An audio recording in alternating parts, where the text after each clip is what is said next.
The content on the Untold Tales channel is protected by copyright. Unauthorized use may result in legal liability. I didn't immediately notice that something was wrong with my daughter, Madison. Usually, she would burst into the house with a clatter, tossing her sneakers right by the door, chattering nonstop about her day, arguing with her mother about training, or asking for money for new gym gloves. But in the past few weeks, a strange coldness had settled in her voice.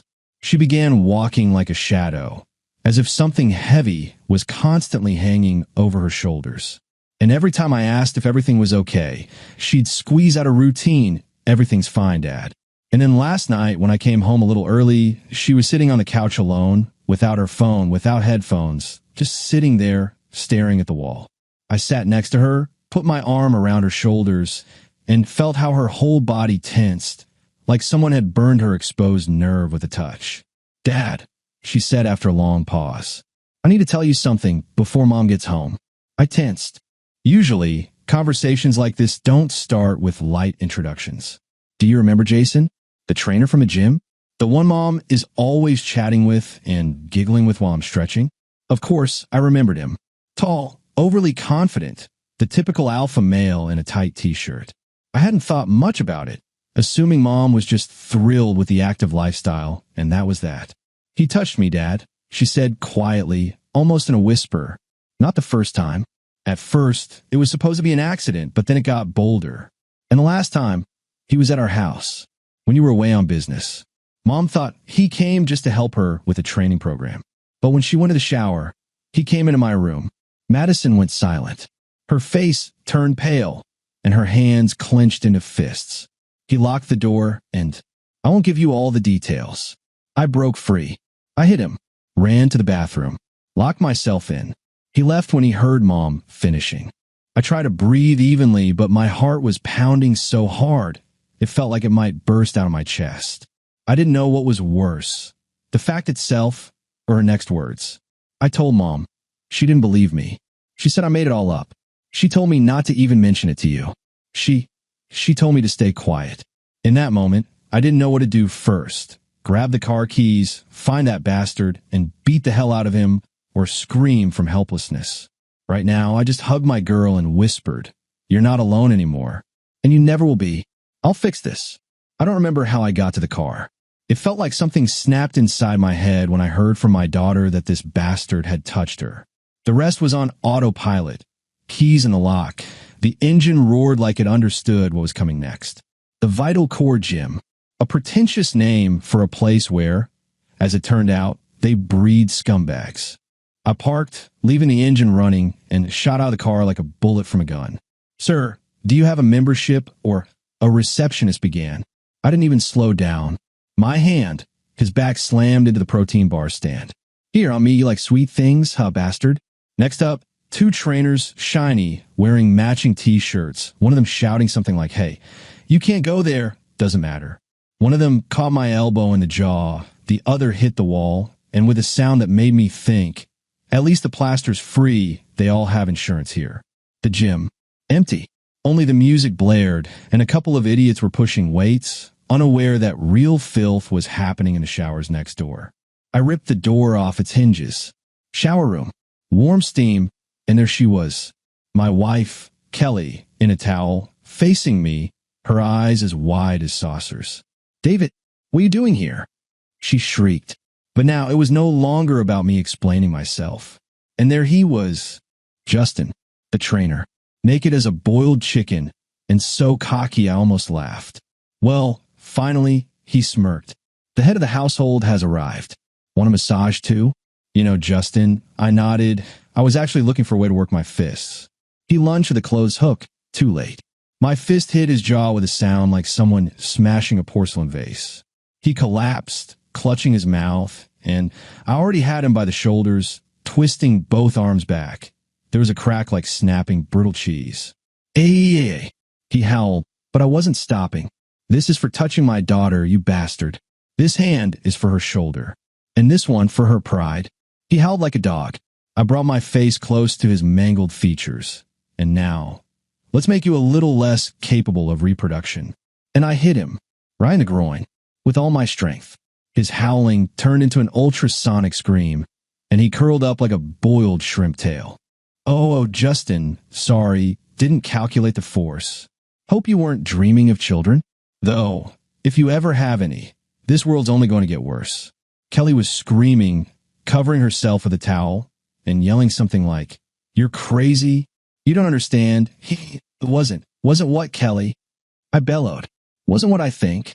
Or it didn't get a chance. Or not the first time. You brought him into our house. And now, congratulations. He's not going anywhere anymore." I dragged Justin out of the shower. He was crawling, howling.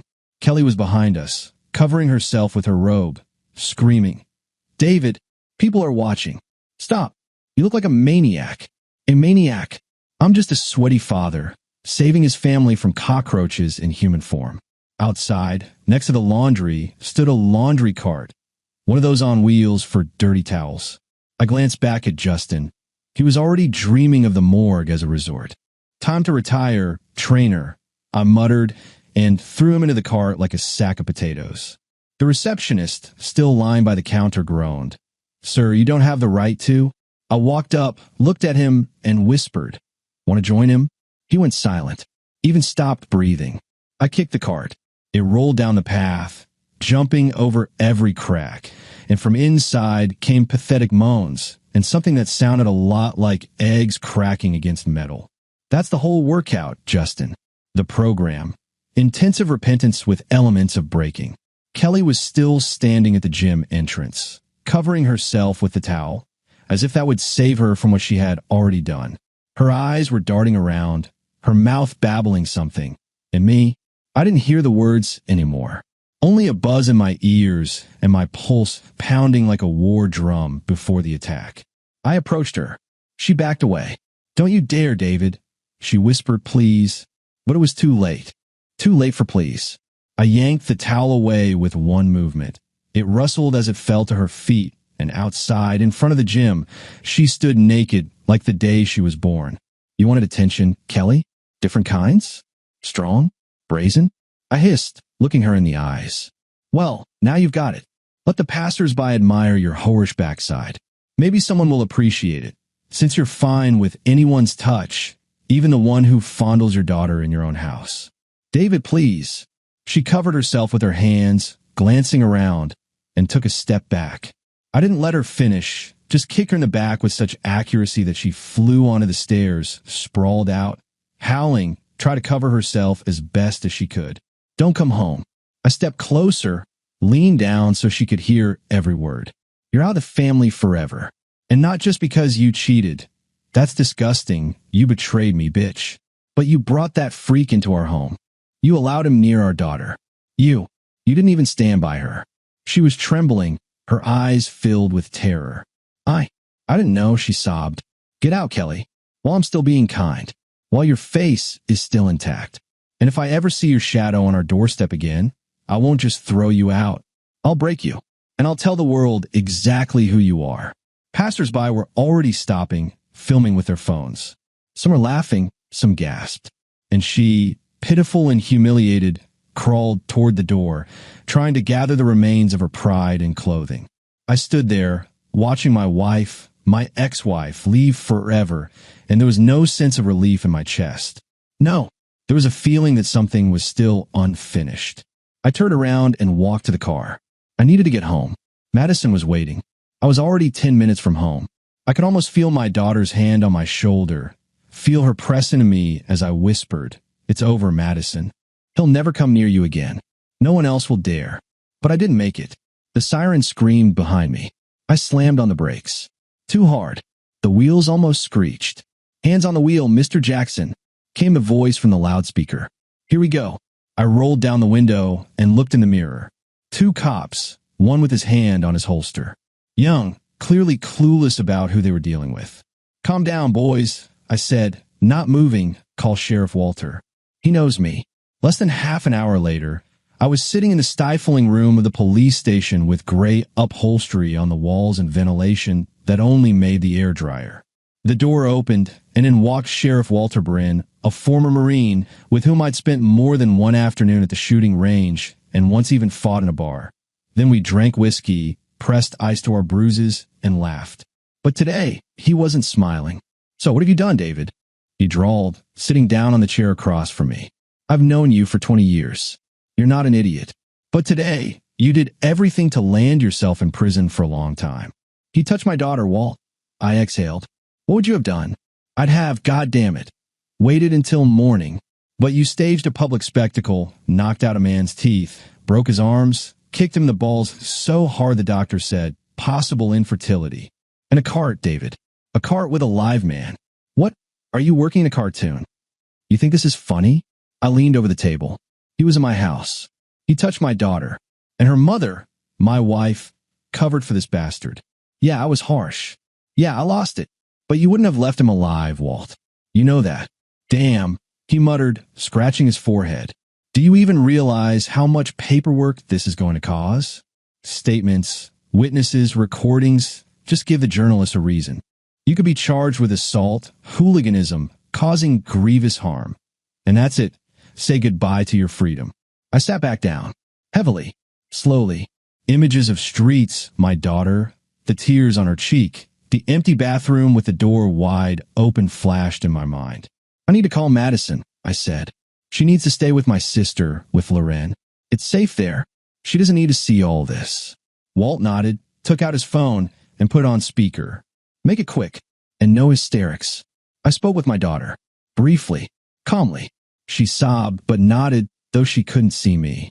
She said, "Thank you, Dad," and that was enough to turn everything inside me to steel. When I finished, the sheriff exhaled deeply. "All right." He stood up. "I'm letting you go, under your own responsibility. But, David, one step out of line, and they'll cuff you without a word. No more trips. No more vigilante justice. You're walking on a minefield right now." "I get it, Walt. I'll be home." He walked toward the door, stopped, and turned around, braced for bad news. This isn't some fairy tale where you're the hero and evil falls into the abyss. It's dirty here, and the consequences might be worse than you think. I nodded. "I don't need to be a hero. I need my daughter to sleep peacefully." I drove slowly. The first time all day. No anger. No rage, like everything had already burned out. I just wanted to get home, sit on the couch, and sit in silence, just to figure out what to do next. But, as it turned out, the world wasn't done with me yet. A fire truck passed me. The siren was deafening. Behind it, another, followed by an ambulance. I involuntarily sped up, my heart leaping. The vehicles were heading my way, toward my street. When I turned onto my street, I already knew. The house was on fire. Flames were shooting from the second-floor windows, and the roof had already collapsed. The smoke was so thick it stung my eyes, even from the car. I stopped, jumped out, and rushed forward. My photos, my books, Madison's things, my father's guitar, all inside, burning. "Hey, back off!" a firefighter shouted, grabbing my shoulder. "There's no one in there. Everyone's gone." "Step back, sir." I stepped back. I was breathing like I had just run a marathon. Then, as if on cue, the phone rang. Unknown number. I answered it automatically. "Well, David, you've really done it now?" The voice was raspy, calm, like someone who knew the whole game was already won. "Your house. Well, let's say it's been renovated." "Who is this?" "My name's Dalton Rivera." The voice chuckled. "Maybe you've heard of me, or maybe not. I usually prefer to keep a low profile. But you met my brother Justin. Pretty rough, I must say. Hands, teeth, balls original. He can't even say yes now. We'll be communicating with nods." I stayed silent. A hum was building in my chest, like before an explosion. "You know, you made a big mistake. A very big one. He's an idiot, of course. But he's mine, and you stepped onto my turf. So, here's the deal. I've got something. Madison. Sweet girl. She's even started asking where you are. I told her you'd be here soon. Unless, of course, you decide to run." I clenched the phone so hard it cracked. "If you so much as lay a finger, don't get all worked up, Daddy. She's fine. For now. I'm a hospitable man, you know. But there are rules. We'll meet. Just you and me. No cups, no city vdrunkie. You want your daughter? Cool me. Where? The old slaughterhouse outside of town. Gray Hollow. You know where. In the 90s, they hid people there. I think the place will suit you. Smells like pain. Come at midnight. Empty-handed. And, yeah, If you don't show, your daughter will be chopped to pieces." The line went dead, and I stood there in front of the burning house, under the orange glow of hell, feeling as if the old me, the one who tried to be just a father, a husband, a man, was dying right then and there. I turned around and walked to the car. It was time to prepare for the meeting. I knew one thing. They didn't want me dead. That would have been too simple. A bastard who burns down houses and steals daughters doesn't do it for quick vengeance. No, people like Dalton Rivera love a spectacle. They want you to humiliate yourself, crawl, beg, scream. And only then will they shoot. Or let their hyenas do it. That's why I decided to play along. I knew Gray Hollow. In the 90s, I personally took a bastard there, one who sold weapons to terrorists and at the same time betrayed our guys. The walls still have stains of blood, even though they painted over them. I went there 6 hours before the meeting. Parked the car half a mile away, passed through the woods, just like I taught my cadets 20 years ago, by shadow, by wind, without a sound. Found the perfect spot, a concrete container by the southern wall, where they used to dump waste. No one goes there, stinks even now. Just what I needed. I opened the backpack. Inside was everything I needed. FN Scar 17, reliable, proven, 7.62 millimeters. Love at first sight. Not too bulky, but it delivers royally. Glock 19 pistol with a suppressor. Classic. Comfortable, almost like home. With it, you feel more confident than with a kitchen knife. 2 spare magazines for each. K-bar knife for when things get too tight. And a little surprise, a remote detonator for a gas cylinder, which I carefully attached to a tank behind the building. Why? Just to have a fireworks show at the end if things go south. I hid everything under a tarp, stuffed it into a niche behind the container, and camouflaged it with trash, grass, and netting. If anyone finds it, it'll probably be after the epilogue. Then I returned home. Or rather, to what was left of it. Nothing but embers, the smell of plastic, and burned books. The firefighters were already gone, and only the ash-filled silence remained. I sat on the curb and lit a cigarette. I hadn't smoked in a while, but right now, to hell with everything. A deep drag, and it felt like the inner chaos had quieted down. I looked at the sky, where the evening clouds were swirling, and thought, they think they've won. They think I've broken. They think I'll come crawling, empty-handed. Well, let them believe that. I'll give them a show. And then silence. The slaughterhouse greeted me with the smell of dampness, blood, and iron ingrained in the concrete. The air was thick like before a storm. I walked slowly, hands raised, just as they wanted. False submission. A predator in the skin of a lamb.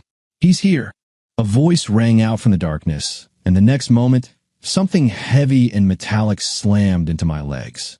I collapsed to my knees. Hard. Sharp stones pierced my skin through my jeans, but I didn't make a sound. Payne, an old acquaintance. We had been on a first-name basis for years. Before me stood a silhouette, tall, broad-shouldered, in a leather jacket with a heavy chain around his neck. Dalton Rivera. His face was like it had been carved from gray marble. No unnecessary emotion, only predatory boredom. "Disappointed, David," he said, shaking his head. "I thought you put on a show. Look, my brother lost his teeth, his balls. Unclear where they are, his arms are in casts. And you just showed up, on your knees, like a dog that's been shown the whip." Beside him stood Justin, wrapped in a cast suit, with a swollen jaw and a look in his eyes that had more pity for himself than malice. He hissed through his swollen lips, "So what now, Daddy? What's next? You think they'll just kill you? Nah, they'll tear you to pieces, you bastard. And as for your little girl..." I looked at him, calmly, silently, and he recoiled instinctively. But that wasn't all. To the side, leaning against the wall, stood Kelly. Yes, my Kelly, in a short jacket with a cigarette and a look full of satisfaction. "Go to hell, David," she said. "You and your messed up family. You always looked at me like I was something to be guarded, like I wasn't even human. I'm tired of being your wife. You were dead inside long before Justin. And now, you'll be dead on the outside, too." She took a drag, smiled a nasty grin, and added, "And I'll laugh when your frozen corpses are lying in the ditch. Believe me, it'll be beautiful." Everyone laughed, even those hyenas who stood behind, keeping me in their sights. They laughed like everything had already ended. but I wasn't listening to them. I only heard one sound, a weak, faltering whisper somewhere deep inside the building. A voice. A child's voice. Her voice. "Daddy, Dad." That was all I needed. My mind cleared. My heart froze like ice. The pain in my legs vanished. The humiliating words of these trashy creatures turned to dust. Madison was alive, and she was close. Now all that was left was to be by her side. And for that, I was willing to play by their rules, just for a few more minutes. And then, I'd start writing my version of the final. I was shoved inside through a rusty door. The floor was sticky. It smelled of gasoline, dust, and old blood. When my eyes adjusted to the dim light, I saw her. Madison. She was lying on an old butcher's table in the middle of the concrete hall. Tied up, hands spread to the sides, legs tied to the table legs. In the corner lay her torn jacket. Her face was scratched. Her eyes were filled with fear, mixed with relief when she saw me. "Daddy," she whispered. I stepped toward her, but immediately I was grabbed, two of them, like they came straight from a cloning factory, bald, with matching tattoos, dull looks, and knuckles wrapped in duct tape. They hung me up by my arms on a hook in the ceiling. An old meat hook, just like in cheap gangster movies. The chain scraped, and I found myself in the air, my feet barely touching the floor, arms taut like strings. "So, Hero Daddy," one of the creeps started, approaching with a crowbar. "You wanted to play the savior? Now, the first episode, how a father watches as they break his daughter." He struck, across my ribs. I flinched but didn't scream. I only watched her. "Daddy, don't," she whispered through her tears. "I'm sorry. This is all because of me." "No, baby. I forced out. It's because of them. But they don't know. They just signed their own death sentence." The next blow landed in my stomach. I twisted like a sail caught in a storm. One of them laughed, and the other walked up to the table with her. "So what shall we start with?" He mused, picking up a hunting knife with a wooden handle. "Maybe an ear? Or fingers? HM. Or we could go unconventional. The tongue, for example. She's so sweet and quiet." "Don't touch her," I screamed, but my voice cracked, turning into a rasp. "Quiet, Hero," said the second one, slapping me across the cheek. "You're just a spectator here. Well, until we cut off your hands and fire up the chainsaw. But that's later. We're having fun, aren't we?" I looked at my daughter. She wasn't crying anymore. She looked at me, as if believing that I'd still get out. And I had no right to disappoint her.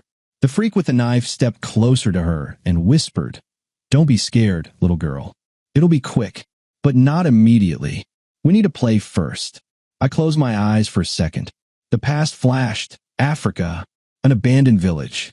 My team and I stormed a hut where a prisoner was being held. Back then, I went in silently and pulled them out alive because I knew time was against me, but not against them. I opened my eyes. The time had come. These dogs thought they had won. They didn't know one thing. My right foot still touched the floor, and under the heel, a button, small, flat, tape wrapped to the sole, a remote detonator. I exhaled, heard the click. Behind the building, where I had hidden the gear earlier, an explosion rang out. The roar like thunder in the night. The walls trembled. The lights flickered. Panic set in instantly. "What the hell?" One of them screamed. "Boss, something's burning in the back," shouted another. And I just smiled. This isn't the end, bastards. This is just the beginning. The explosion worked perfectly. Not like in the movies, all slow motion and beautiful, but like in reality, deafening, rough, with a rain of glass and brick dust. The ceiling shook, the lights flickered, and at that moment, one of the idiots released the chain I was hanging from. Bad idea. I quickly pulled my legs up, pushed off from the wall, and slammed my knee into his face. With all my weight. He gasped for air as his nose took a vacation on disability. The second one stood frozen, knife in hand, and I was already on the ground. The chain rattled behind me. "Surprise, beach." I'm left-handed. With my left hand, I twisted his shoulder at an angle that nature never intended and heard the sweet sound of it snapping. He screamed, dropped the knife, and I plunged it into his thigh. "A little memento of family values for you," I hissed, yanking the knife back out. He collapsed like a bag of rotten meat. I was already untying Madison. Dad, damn it, is busy right now, sweetheart. A lesson for the future. Never trust bastards with gel in their beards. She didn't cry, and she held herself together quite well. Jeans, damn it. I led her to the side corridor where the fridge used to be. Now it was just concrete and old furniture. Sit here. Don't move. Not a sound. If anyone comes close, throw this at them. I handed her a piece of metal pipe. Tell them you have rabies. And call for Daddy. And you? Daddy will go talk. With arguments. I returned by the side, through the hole in the wall, to where my little friends were waiting under a tarp. Scar 17, Glock, a knife, a couple of grenades, and, of course, my sharp sense of humor. I loaded up, took a deep breath. All right, kids, let's play Guess Which Caliber You're Gonna Die From. I entered through the back door. One of the guards was running around with a fire extinguisher. Who are you? He yelled, turning around. The one who's about to turn you into a holy sock. Pow, pow, pow. 3 shots to the chest. He flipped backward, as if he couldn't believe it was happening to him. Next, the corridor. 3 guys. One with a bat, the second with a shotgun, the third, apparently, just watching. Oh, we've got Rambo, Retirement Edition. One of them shouted, "It's all good, boys. I'll twist his father's neck." The second one yelled, walking up with the bat. I threw a grenade at him, without pulling the pin. Catch. I shouted and he caught it. Great reflexes. Just useless. Boom. The other 2 turned into an installation called Chaos in the meat department. The walls turned red-gray, and the air became warm.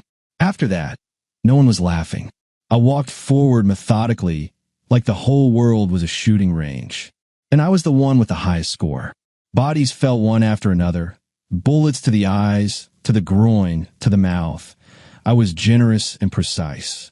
One dropped to his knees. Spare me. I'm just a driver. Congratulations. Now you're a pedestrian. BM to the knees. Another hid behind a table. I didn't shoot, I swear. But you were breathing nearby. That's already an invasion of personal space. Tot. And the table, like cheese through a grater. 15 minutes later, the room became a temple of absolute silence. Only the Scar was smoking, and the Glock was clicking with an empty magazine. I stood in the center. Everything around me, smoke, moans, blood, and spent shells. But the main players were missing. No Dalton, no Kelly, no Bastard Yastin. They had gone, thoughtfully, like rats. They felt the smell of burnt flesh wasn't their cigar, but their fate. But it didn't matter. Now I had a reason to find them. Not for revenge. No, just to finish it. I returned to Madison. She clung to me. Is it over? No, sweetheart. That was just the first episode. The floor still squelched beneath my feet. The shells rattled as I walked through the hall, inhaling the mixture of gunpowder and smoke. I slowly approached one of the survivors. He was writhing against the wall, clutching his shoulder as if he were trying to glue back a piece of flesh torn by a bullet. Then his phone rang. The sound was absurdly peaceful, some pop melody, like from a children's morning show. I bent down, picked it up, looked at the screen. The name flashed. D. What a coincidence, I muttered, answering the call. Hope you have good reception. Because this is your last conversation, Dalton. What? The voice on the other end was surprised, but quickly returned to its usual arrogance. Who is this? Fisher? Bill? It's David. Jackson. Alive. Very pissed off. And very, very close. A pause hung on the line. Then a laugh. Tense, with a note of insincerity. Well, you're alive. Even fun. We thought you were already hanging from the ceiling. Like a Christmas ornament. You were wrong. I'm not a toy. I'm the last thing you'll see before death. Listen, David, don't do anything stupid. We can come to an agreement. Take the girl, live on. So what if your house got burned? It happens. So what if we beat you up? Sorry, couldn't help ourselves. How long are you going to keep seeking revenge? You know what the problem is, Dalton? I smirked. You have no more trump cards. My daughter is alive. All your dogs are dead or will be soon. You've got nothing left but your ass and a bad imagination. And behind you, death is coming. Not pretty, not cinematic, but dirty, relentless, and very personal. You won't find us, he hissed. We're like smoke. We dissolve. And I'm like acid. I will find you, and I'll break you down to your bones. I hung up. and turned to the one lying against the wall. He flinched when I approached. "So, buddy, shall we play Battleship?" I sat down next to him. "I'll give the coordinates. You respond with miss or hit. And if you lie, I'll cut your ear off. With a toothpick. Got it?" He nodded, blood flooding his chin. "Where are they?" "Hey, chill. By the El Lagoon," he croaked. "Old villa, on the shore. That's their base. Thanks." See how quick that was? And without an ear. I stood up, put the phone in my pocket, returned to Madison. She was sitting in the corner, curled up, but her face was no longer twisted in fear. Only exhaustion and a silent question in her eyes. "When are we leaving here?" "It's time to go home, sweetheart. To our new home. To safety." I took her to Loren, my sister. She opened the door in her robe, with a revolver in hand. "My God, what happened to you? Is everything okay with you?" I turned to Madison. "Yes, Dad." She squeezed my hand. "Just, please don't die." "I won't die. I'll live until all those rats are in the ground." She entered the house, and I went back to the car. I started the engine, and in the rearview mirror, I saw my own eyes. Cold, calm, and absolutely lethal. Now they knew I was coming. Not a father. Punishment was coming. I reached the old villa on the hill by morning. Not so much dawn, just the darkness turning grayer. The wind from the sea carried the smell of seaweed, rot, and fear. In the distance, beyond the concrete fence, there was a bustle. Cars, people with backpacks, hurried running, shouting, someone swearing. Like an anthill someone poked with a stick. They were running. They knew I was coming. Cute. 3 cars were already rolling down the gravel road away from the villa. Black SUVs, no plates. A standard set for those who play Mafia, but fear a fair fight. I took position on a rise, setting up my Scar 17 with optics. No rush. The morning mist, a clean shot, almost meditation. The first SUV. A light flick of my finger, bang, and the driver's side opened like a can of tuna. The car lost control and crashed into a tree. The airbag went off, but it only saved the air in the lungs. The second one, a little further. A shot to the hood, boom. The engine caught fire, and in a second, the whole cabin was filled with smoke. Someone jumped out in panic, didn't make it 2 steps. The third. I aimed but stopped. Through the scope, I saw Kelly in the passenger seat. Justin in the back in a cast. And behind the wheel, the very Dalton. There they were. Finally, the whole family gathered. I smirked, hid the rifle. It would be too human to just shoot them. I descended, circling through the side slope. There, as I expected, was one lost jackal left, the guy with the assault rifle covering the exit but already looking toward a road, ready to run. I approached from behind, carefully, Glock to the back of his head. A click. "Where are your manners? Didn't they teach you how to say goodbye?" He turned, only managed to open his mouth. I slashed his throat smoothly, like spreading butter on bread. Then, without looking, I severed his head. Quickly, confidently. The knife slid as if it was second nature. Too many years, too many heads. I picked up the heavy, still warm one, with eyes full of terror, and walked toward the road. They were still in the car. It was clear they were trying to turn around, but one of the rear tires had sunk into the mud on the side of the road. They were slipping like rats on ice. Dalton was pounding the steering wheel. Kelly was screaming. Justin was covering his ears. I stepped out from the bushes. No musk, no cover, just me and the head. I walked to the car and tossed the head onto the hood. Slap. It rolled off, leaving a bloody trail on the glass, stopping right in front of Kelly. Her eyes met the dead eyes of her accomplice. They froze, as if the world had stopped. "Breakfast is served, assholes. If you want lunch, stay." The car howled, squealed, spun in place, and broke free from the mud, wheels grinding gravel as if their lives depended on it. They sped back, toward the villa they had just tried to leave. Ironie. Back into the trap by their own hands. I smiled. The rats were running into the cage, and I was walking behind them. Soon it would all end. The villa greeted me with the smell of panic. Not just the smell, it screamed with fear. The windows were shattered. Smoke was pouring from the kitchen, where I had set fire to the curtains in the hallway, just to set the mood. Screams echoed through the corridors, and under my feet, the shells cracked like dry nuts. "Knock, knock, motherfuckers," I said aloud, slamming my shoulder into the door. First in my way was a guy with an assault rifle. He was frantically trying to insert a magazine into the weapon. His hands were shaking like a pianist before an exam.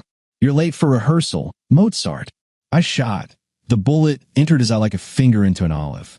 He jerked and collapsed onto the old carpet. His brains splattered on the wall as if someone had suddenly shaken a paint can. Next, the kitchen. Won't try to throw a pot at me. Where are your manners? Shouldn't you greet guests with tea? I slammed a knife into his chest, not once. A lot. Too many times to count. He gurgled, choking on blood and humiliation. His buddy looked at this, paled, and tried to run. Didn't make it.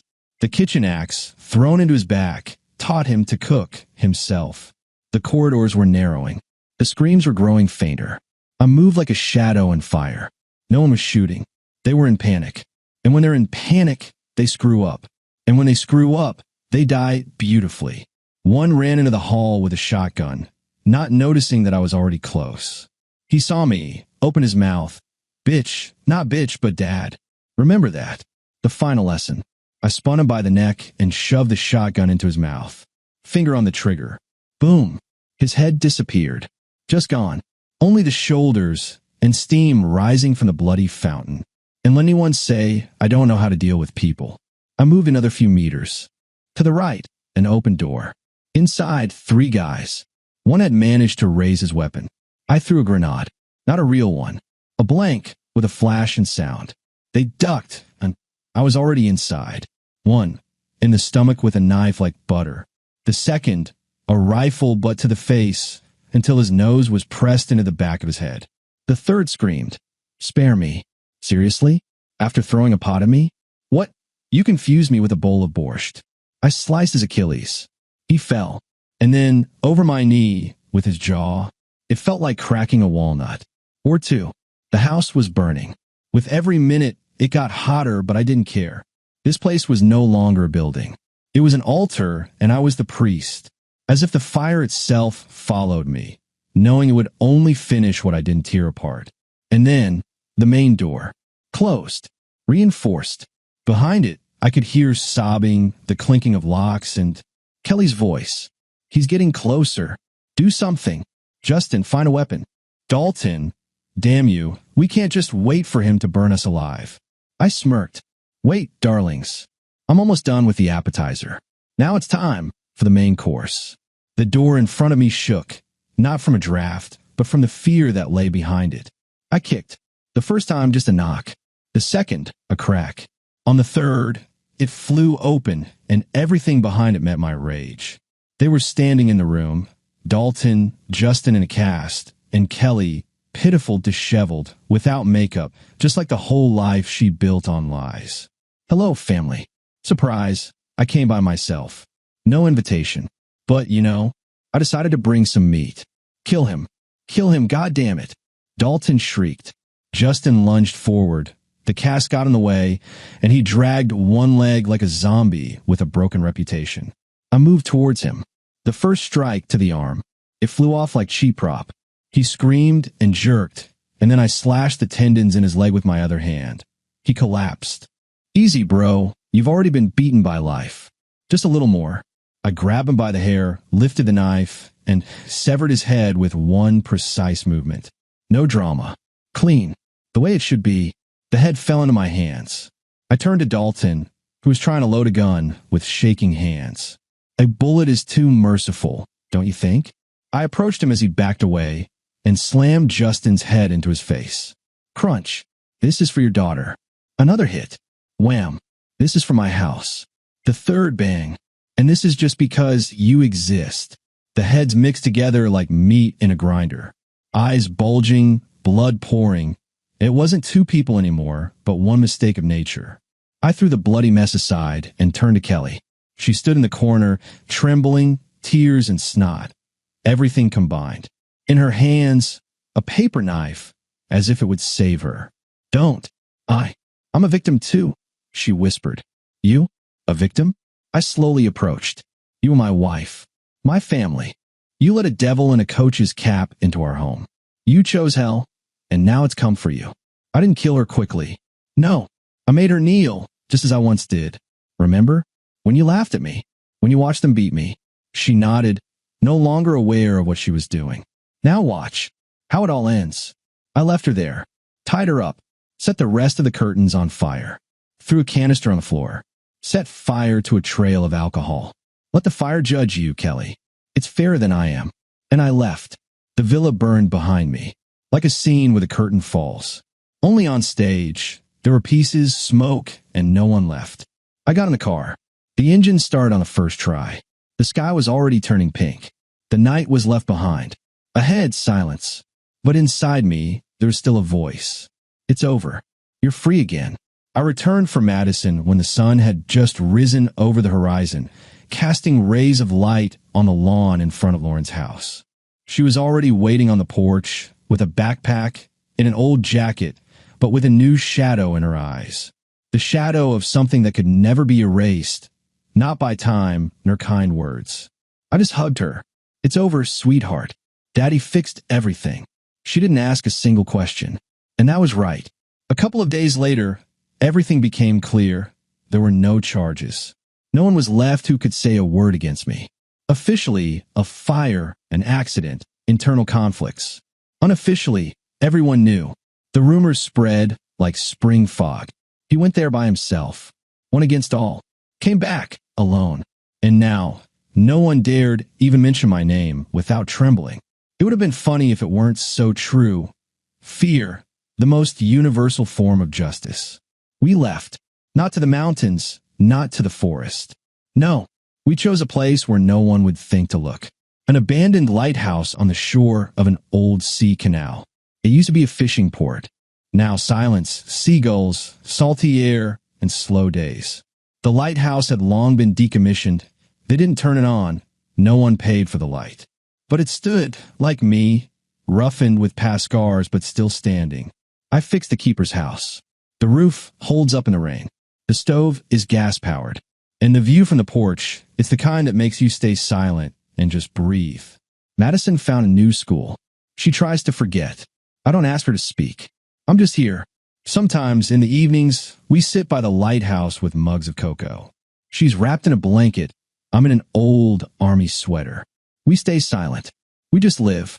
Dad, but definitely not going to leave now, are you? She asked one day. I looked at the horizon. The sea moved lazily, as if it, too, had finally exhaled. No, sweetheart. Now we live. No more running. No more fear. And somewhere inside, I knew, if hell tries to knock on our door again, it will get the same door, the same hand, and the same price. Because I'm David Jackson, and I'm still standing guard over my family.